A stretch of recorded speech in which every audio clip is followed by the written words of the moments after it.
You are listening to Not on the Payroll right here at notonthepayroll.com. Check us out at Facebook, check us out at YouTube, and check us out at Rumble.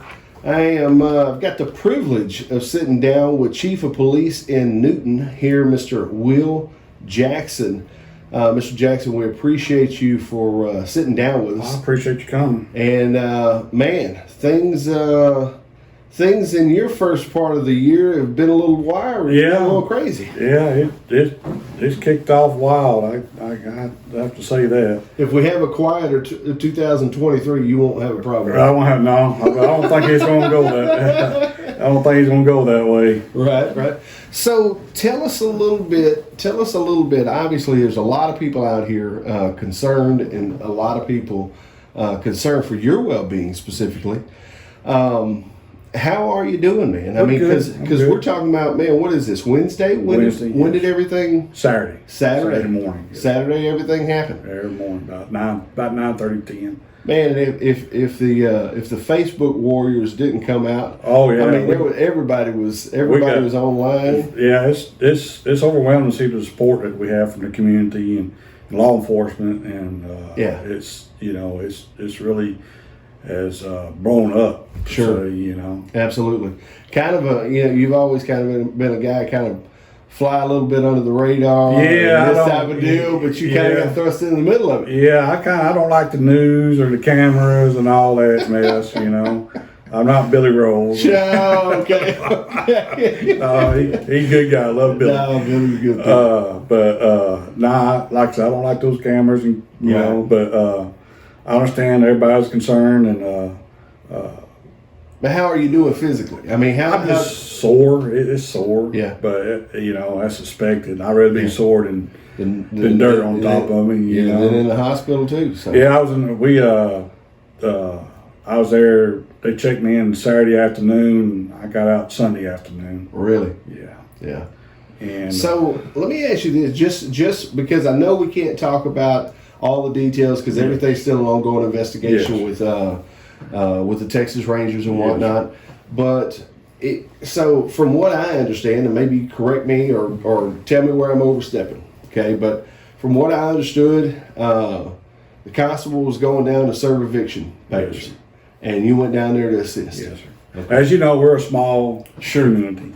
Right. Kind of a village. Yeah. The constable's one-man show. Right. Poor fellas, they don't make $20,000 a year. Right. And God bless them. I wouldn't do it for $20,000 a year. Right.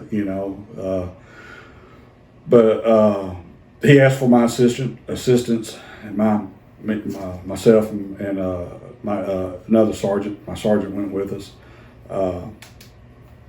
Kind of thought, like I said, everybody.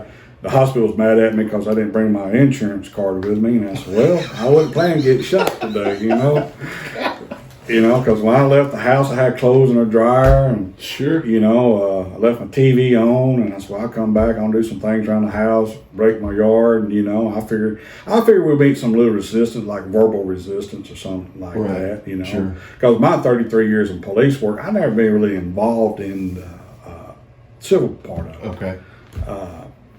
I was a deputy for my first 5 years, and when I came into law enforcement, we didn't deal with the civil part of it because we had constables that did that. Right. So I didn't really been involved in removing somebody from the property. Okay. And all of Constable Howard asked me, "Hey man, I needed help, needed some assistance." Hey, I didn't ask no questions, but there. So that's how it all got popped off. Wow. Yeah, and there have been some comments made, which people gonna make comments, and I really, you're gonna have your shitheads make some comments, right. But it's good people that you wanna, they're backing us. That's all I'm concerned about. That's right. And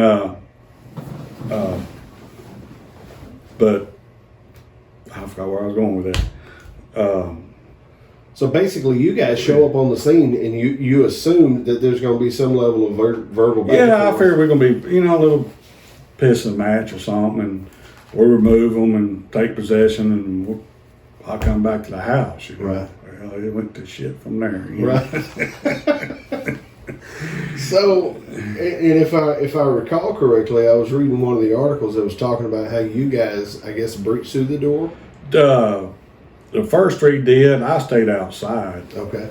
And I approached the house I was trying to establish communication because I didn't want to just go south. Sure. You know, I didn't want nobody to die. It wasn't worth, it wasn't worth anybody dying over. That's right. You know, and some people you can talk to them. And, kind of talk them off that ledge. You know, I've done it before. Sure. I've been shot at, but but we have de-escalated situations, many situations, just by making contact, talking. Right. And they didn't want to talk, so and they chose to use deadly force, and then it ended up he shot at me twice and hit me once. Hit you once. Hit me once. Wow. What was kind of your, if you can go into this, what was kind of your initial thoughts when you got hit, when you knew you were hit? I said, "Oh shit!" I'm hit. Oh, God. I guess that's anybody's. Yeah. Thought there. Well, the only reason it didn't turn into a fatality situation on their part. When I first got hit, I had debris in my face, and I was trying to gather my senses, and that's when the second shot. I heard the second shot, and I could feel I got hit, and I went blank. I just drew a blank. Wow. And when I finally come to, I was on the ground, and I said, "Man, I'm in a bad spot." So I made my way back to cover, which was my Tahoe that was parked in front of the house. Right. Wow. I tell you, was there any indication at all that these guys were this man and woman were already escalated to that point? Well, I believe this is just my opinion. I'm not for sure, but bad part about giving them evictions, you have to give them 24 hours notice, and which I believe they was ready. They was ready for us. Wow. That's just my opinion, but I think they sitting in there waiting on this to come. Well, so if that's the craziest thing that happens in 2023, that'd be crazy enough. Yes, sir. I mean, I don't know how much. I mean, anything can happen, And I just tell people, hey, you don't believe in God, come talk to me. That's right. And I don't know if I can say that, but God and my spirit, my dad was there that day, I believe, to save my ass, you know. And but I used to teach the police academy, and I used to tell all my cadets that, when you leave a house, no matter if you're mad at your wife, your husband, or your significant other, hug them, kiss them, tell them you love them, Get it and clear. your kids. Yeah. That might be the last time you walk through that door. That's you right. know, and it could be. I mean, you can get run over going down the road here. Right. Yeah, I said, but life is precious. That's right. And like I said, if you're mad at each other, it ain't worth it. Right. Because you might not see them again. Is there anything you'd like to say to the other agencies that came? Oh, I mean, because I can't put it in words. I really do appreciate. I mean, like I said, I'm lost for words. Their response and their showing up and showing their support. And, Yeah, man, they were flying everywhere in Jasper County. It was all, like I say, all over social media. Yeah. Everybody was panicking. I mean, whenever I first heard about it, there was some misinformation. Oh yeah, there's a lot of I can laugh about it now, but I saw Mike Loud out there, and I'm sure everybody's seen the damn picture on the front page that had the damn shirt lined up, and show my big ass belly, Sure. And I ain't talked to Mike Loud. You and me both. So I mean, I ain't throwing no stones. Well, Sheriff Mitchell Newman made a comment. He told me, Chief, boy, you got enough fat on there to stop that bullet. Oh, God. Hey, you can't talk too much because he used to be a thick old boy too. And I said, but at least I can be there laughing about it. So you gotta laugh and go on. But, That's right. The EMT, I owe everything to the EMT little fella. He did he was with me, explaining to me, You know, because first initially we was gonna go to Jasper because he said, man, you need some stitches, you know, a couple of stitches. All right. And well, we got in a ambulance. He started pulling out his little blood pressure cup. I said, I'm not going home today. Right. And he slipped it on there, and he was pretty messed up. And so he said, yeah, we're going to Beaumont. I said, well, I figured that. So, but he was great. They were great. St. Elizabeth was great staff. But everybody treated me right. I ain't got no complaints. That's good. You know, but I've heard a lot of people. Well, that was what's city doing out in the county and this and that, and that's a lot of people don't understand this. Like I said earlier, we try to help each other. Right. And Colton calls today, hey man, we're there again. Yeah.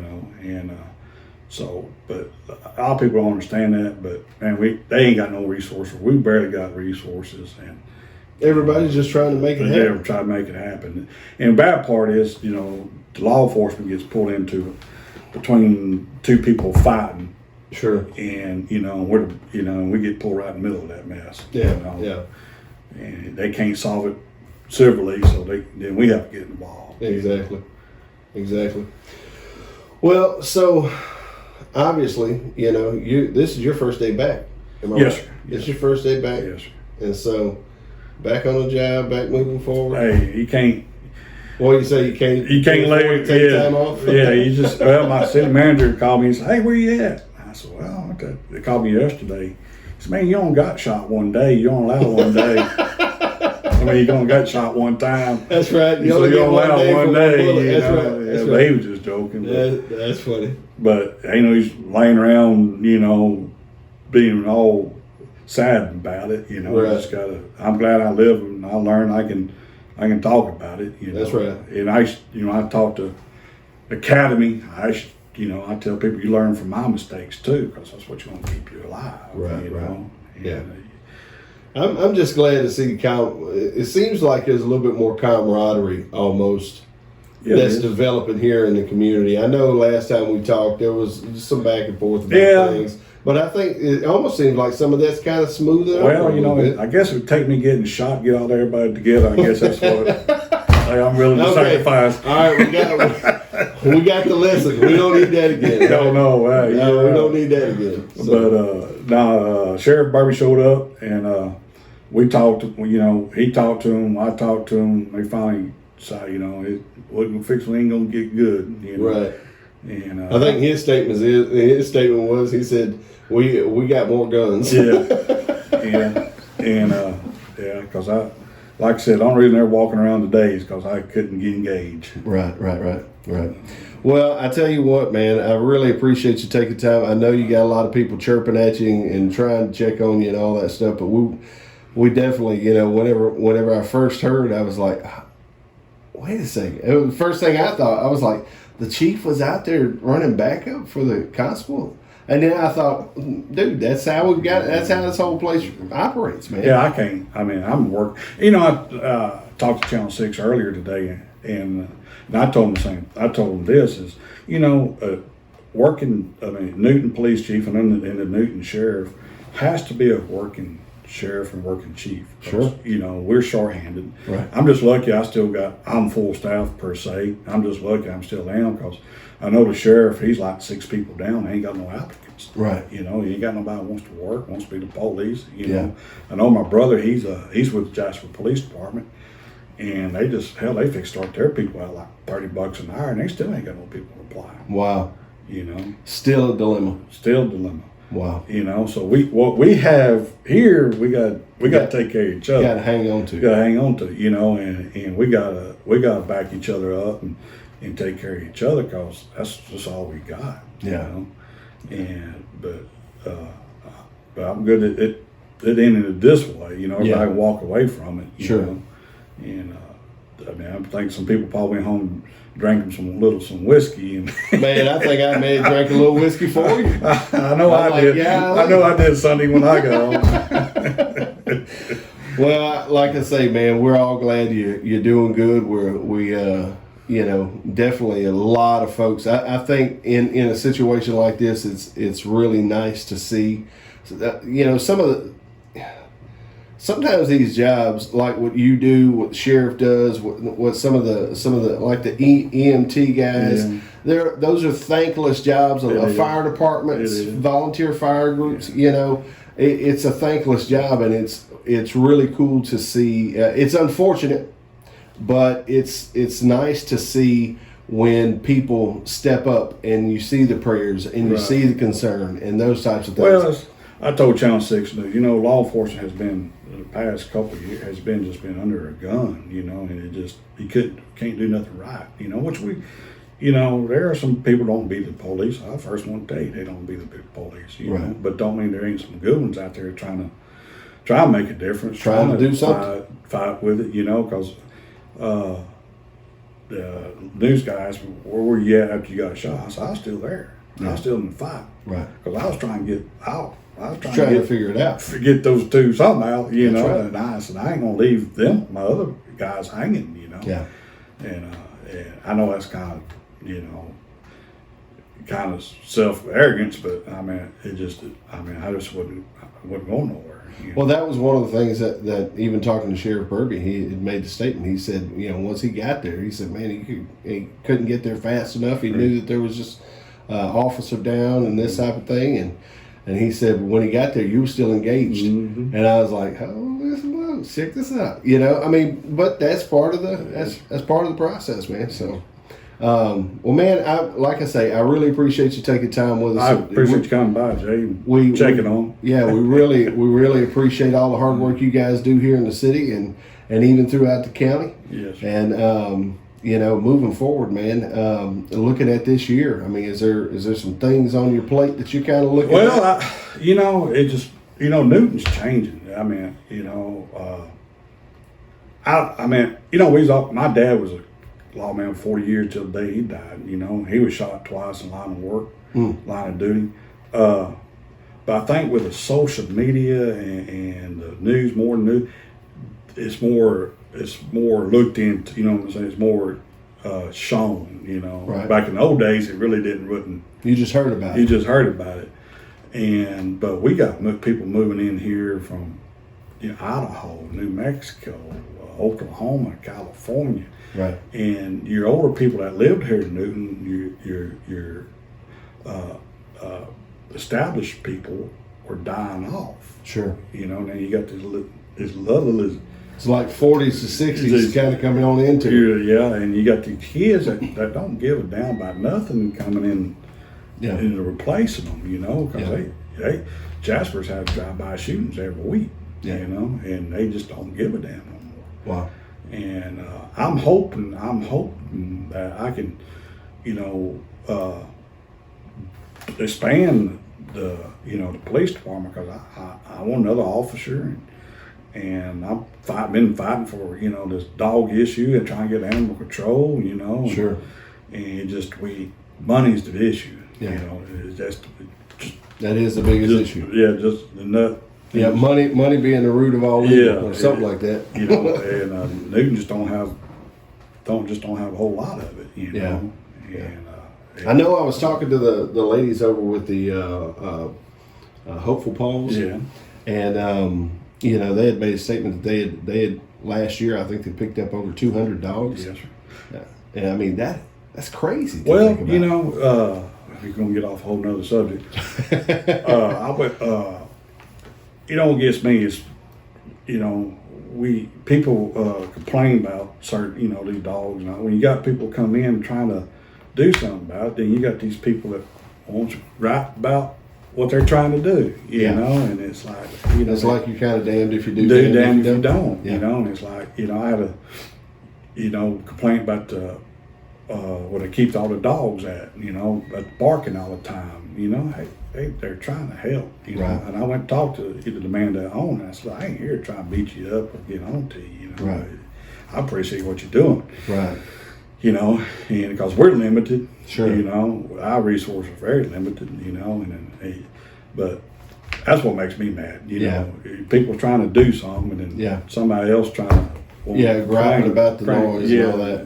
Which, I mean, I kind of get that. I mean, it almost makes sense that, you know, at some point maybe we can find a remote area. I don't want to say remote area, but something where it's not just right in the middle of town or whatever the case is. And believe me. Oh, I understand about dogs barking. I was raised with dogs. I understand them bark all night, especially you got 30 That's exactly in right. the front yard with you, you know. Yeah. And, It'd be kind of hard to maintain that without some sedatives. Yeah, but he said he's going to try and correct the issue, and that's all I asked, you know. Sure. But you're really going to solve it? I don't know. Yeah. You know. Yeah. I think in a way probably the community just has to come together and figure out what the community wants to do. Yeah.